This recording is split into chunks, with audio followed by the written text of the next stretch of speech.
Hello and welcome. Thank you for joining us. Thank you too to the Risk Awareness Week team for this opportunity to participate in this important event. My name is Jeff Trickey. I'm the CEO at Psychological Consultancy Limited. My co-presenter today is my colleague, Senior Consultant Elliot Phillips. Disagreement and confusion about risk, its definition, perception and management has a considerable history. From the Royal Society investigations in 1983 and 1992 through to the US National Research Council in 1983 and the Society of Risk Analysis Committee, who laboured for 4 years to define risk before giving up on it. Prominent figures from social science, psychology, anthropology, economics, it seems, have not been able to find a path through this semantic maze. Two distinct and different approaches are adopted in discussions about risk: its definition, its identification, and its measurement. Both need to be recognised as relevant in any fruitful discussion or theorising about the nature of risk. It's necessary to differentiate between them, but also to embrace them both. The first approach can be described as objective risk.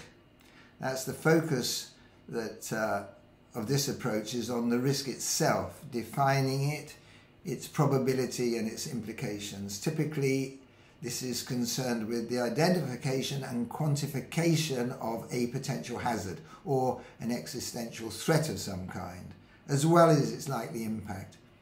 In this approach, people will be generalized and undifferentiated, just recognized numerically as the recipients exposed to the threat under consideration. A second approach can be described as subjective risk, concerned with the people involved, their perspective, their characteristics, their reactions, feelings and experiences and preferences, both in terms of being a source of risk, whether they are risk averse or risk taking, and in terms of their vulnerabilities and propensities for risk taking. Both these approaches are probabilistic, both involve decision making, both are concerned with prediction. But only the first of these has been taken seriously and embraced by the risk management professions. In this approach, people are generalized and undifferentiated, merely the recipients exposed to the threat. Yet, research confirms considerable individual differences in the perception of risk.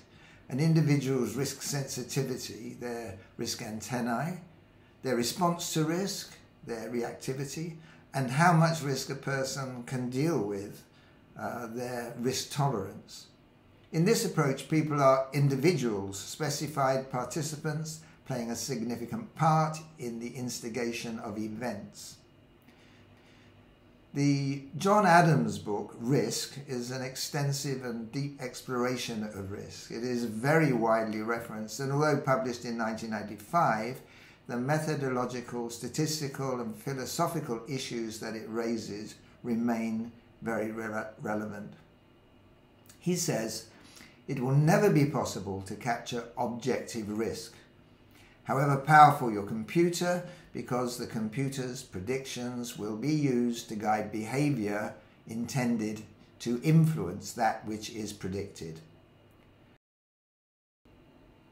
So in this session, we're going to explore some of the features of subjective risk that are tangible, measurable, and deeply insightful. Firstly, the inextricable link between risk and decision making. Secondly, the importance of the decision makers. And thirdly, we present a blueprint for risk managers wishing to accommodate to the wide-ranging differences in individuals with respect to their propensities for risk. Thank you very much, Jeff. Now, before I jump into the presentation content here, if you would like a copy of the slides from this presentation, just scan the QR code that's beneath me here on the screen. I will also leave this on the screen at the end of the presentation as well. it will take you through to a SharePoint folder with a bunch of additional resources, including a PDF version of these slides. Now, the first thing I want to speak to is the ubiquitous nature of risk. There is nothing you can do that doesn't involve some degree of risk. Even doing nothing brings associated risks with it. So, from rock climbing and race car driving through to dating and travel planning, risk of some shape or form is simply unavoidable. Even a leg of lamb can be a risk if you're familiar with the short stories of Roald Dahl. As such, a definition of risk has to be broad, as anything can be a risk if it poses a threat to the successful achievement of your endeavours. And it's that contextual relation to the achievement of your endeavours that is essential. For example, if there is a train strike on today, it doesn't affect me, it's not a risk or a threat to me unless I have an intention or a plan of taking that train. You could argue that potentially a client of mine might be intending on getting a train today that's affected by the strikes. That kind of puts an impact on their mood and therefore may affect a pitch or a business meeting that I have with that client. So there could always be a collateral impact and a risk of that because it still stands in the way of what I want. With that though, what then becomes really interesting in putting those together is that firstly, almost any activity, including the absence of taking action, can be a risk in and of itself. There are then unknown levels of extrapolations that could also have a collateral impact on me or any individual. And when you go down that path, we rapidly find ourselves in the territory of chaos theory, where the butterfly effect applies and anything can pose a threat to your endeavours. This makes risk totally elusive.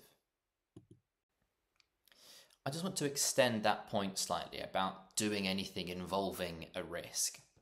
When you decide to do something, beyond the risks involved in that endeavour or in what could impede your progress along that endeavour, you're also taking the risk of depriving yourself of the pursuit of another path, another potentially fruitful endeavour. The Road Not Taken is a poem by poet Robert Frost, and it's all about not being able to take both paths where a road splits. While clearly being metaphorical, we can take this by being sort of very literal as well and considering what you do when you're sat, say, in traffic. Do you choose to stay in the gridlock on the most direct route to your destination, or do you come off and divert at the next possible junction, taking a longer route but hoping that there's less traffic there? Either one that you take, you will never know what the other had in store for you. And that is true for every time we make a decision. When you encounter risk, you have to make a decision. And when you make a decision, you are taking a risk. These two are genuinely inseparable. And this shift in perspective from risk into decision making really isn't trivial. It's greatly important and deeply insightful. When you focus on the risk, you look at the factors out there, but by looking at decision making as a process, you inherently place greater emphasis on the decision makers. Risk is now entirely dependent on how and when we interact with it.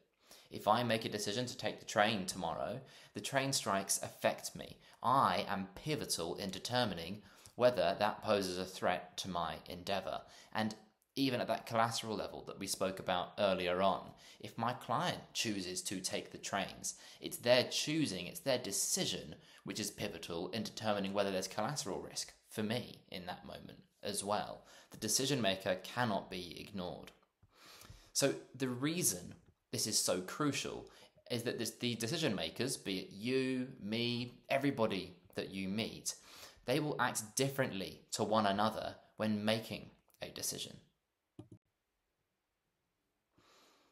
And on the note of differences between decision makers, I just want to echo back to what Jeff mentioned at the start. While risk can be considered as subjective and objective, these two camps are not isolated from one another. Our perceptions of the risk involved in any given moment influence the decisions that we make. These decisions then create actions. The actions are then measured and presented as statistics, and those statistics are then used in probabilities. These probabilities are then viewed through the lens of each of our risk dispositions. And that's what generates a perception that each of us will then hold as to how risky a certain scenario might be. This cycle then continues over and over. Put crudely, behavior drives statistics, which in turn influences behavior. This is the point that John Adams was making in the quote that Jeff highlighted earlier on. However, what we would add in here is that crucially, the influence that reports of objective risk have on our subjective perceptions is influenced hugely by our idiosyncratic dispositions, the differences in our instinctive responses to risk. Anything and everything that survives has to interact with risk and make decisions. How we make decisions is therefore at the root of survival. As with every natural phenomena, there is variation in how we make decisions from one person to the next. Nature hedges its bets by diversifying the features of a species. This is true for acorn size, metabolism rates, tree height, as well as psychological phenomena too. These features are spread across what we call a normal distribution. This is nature's fingerprint in feature distribution. It's the chart that's beneath me here on the screen. When we look at the variation in our instinctive approach to decision making, the same is true. Now, in a moment, I'm going to walk you through how we metricate and measure our psychological differences in these instinctive perspectives. But before I do, on the point of diversity, I want to highlight that your disposition towards risk and towards decision making that I'm about to walk you through is going to be shared by less than 20% of the population. Every single one of you has a unique perspective on risk and on uncertainty and a unique approach to decision making that is different to more than 80% of the general population. We each have unique perspectives that are genuinely worth advocating and bringing into a table on discussions. So the way in which we all instinctively approach decision making is underscored and defined by our differences across two variables: emotion and cognition. Starting with emotion then, this ranges from one end on the left hand side here being all around individuals who have high levels of sensitivity, a great sense of urgency. They're very astute and aware of threats. We would describe them as having quite sensitive risk antennae.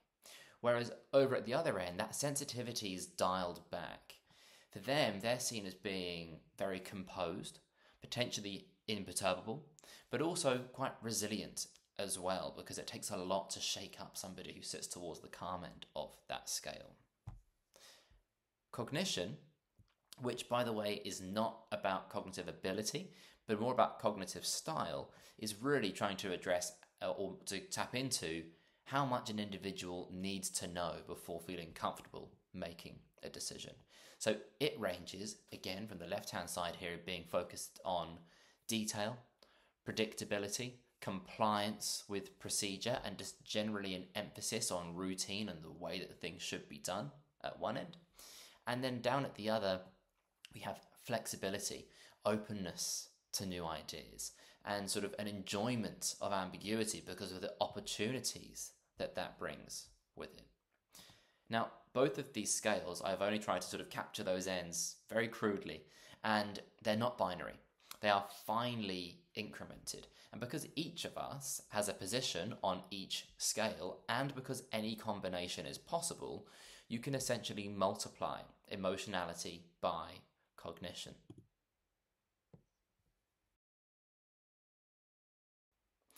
When we do that, this is what results.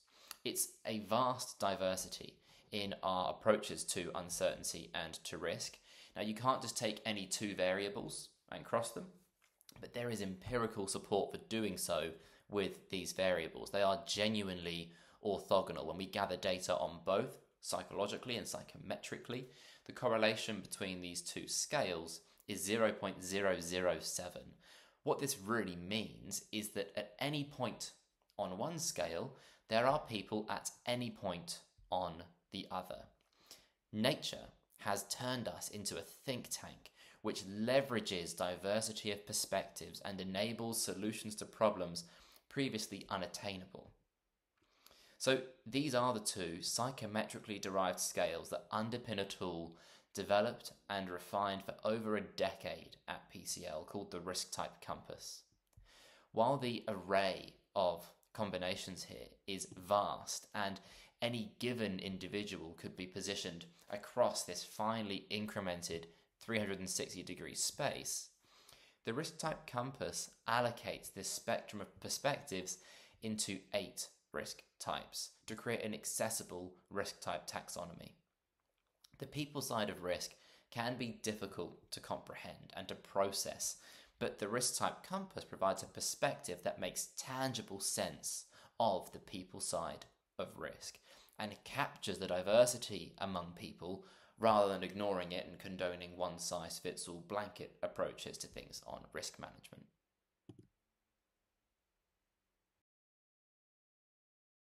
Every individual has a unique combination of scores on these two scales, as I've said.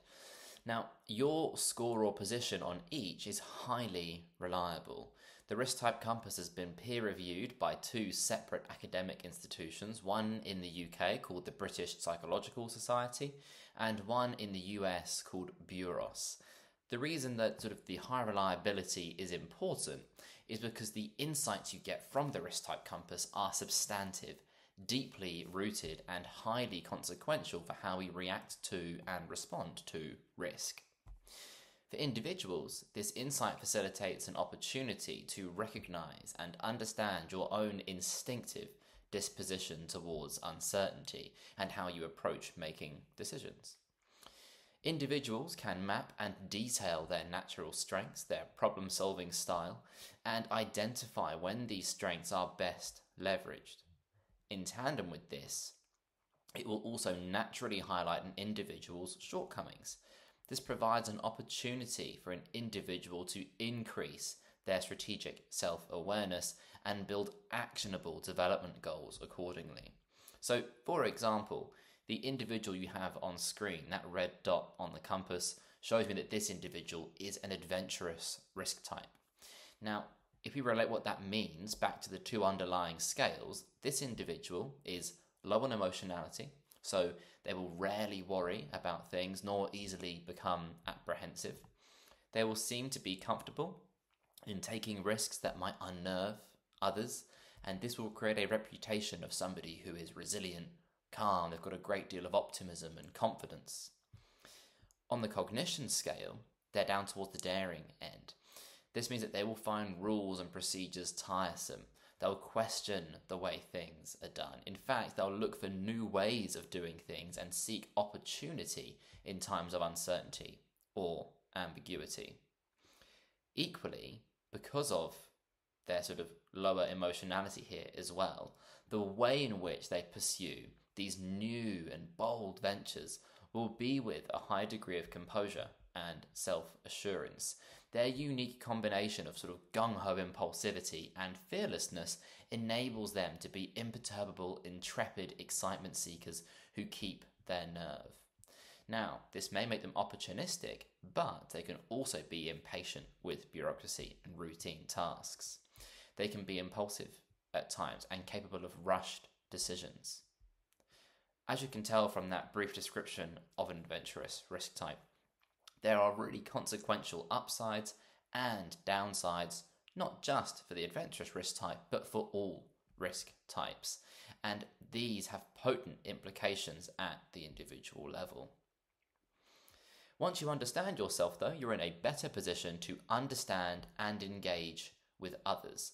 The Risk Type Compass can be used to map a team's risk types and elevate our understanding of those that we work closely with. From here, you can identify group dynamics and examine where you may have overrepresentation or underrepresentation of particular dispositions. We call this risk polarization. Having risk polarization can be indicative of a potential for groupthink, poor communication, blind spots within a team, and shortcomings to be aware of. The team graphic on screen at the moment can be interpreted in a few different ways. Remember again that the compass is underpinned by those two scales of emotion and cognition. Well, emotionality runs from the top left to the bottom right. Across this scale, this team has a wide dispersion. There are those up at the intense and the excitable end. These are individuals who will have that urgency, have that sensitivity, and be realistic about their shortcomings. But then those on the other side, the composed and the adventurous, perhaps a little too overconfident in themselves at times, but they will bring a resilience and sort of an assuredness even when things are in a state of flux, because they can sort of ride that wave emotionally without becoming unsettled. With that diversity in this team, they might balance each other out. They might sort of be able to recognize the advantage in having that sense of urgency with the high emotionality, and those who are calm might sort of bring an air of calmness and reassurance when things are getting a little bit hot. But there also might be a potential here for conflict, a bit of us versus them, a bit of butting heads. We'd really need to explore these possible dynamics with this team in a session or a workshop. But what they do have is the potential to leverage their varied strengths. So that's emotionality. Now let's consider the cognitive scale that runs from the bottom left up to the top right. Everybody's roughly middling. There's nobody representing the deliberate, prudent, or wary perspectives up in the top right. These individuals are going to be sort of less detailed focused. They're not going to be highly procedural. And equally, there's no one in the carefree. So while there's nobody in the carefree risk type, you may get some of those characteristics around flexibility and spontaneity from the adventurous and excitable risk types. But even they're sort of not too far down towards that bottom left. So my other question for this team would be, are they not seeing the bigger picture? Might they be missing out on some opportunities here as well? Exploring these kind of topics enables a focused and guided dissection of team dynamic that are essential in order to generate holistic decision making. Having a diversity of perspectives involved in the decision making process is fundamental to our success in any endeavor or domain.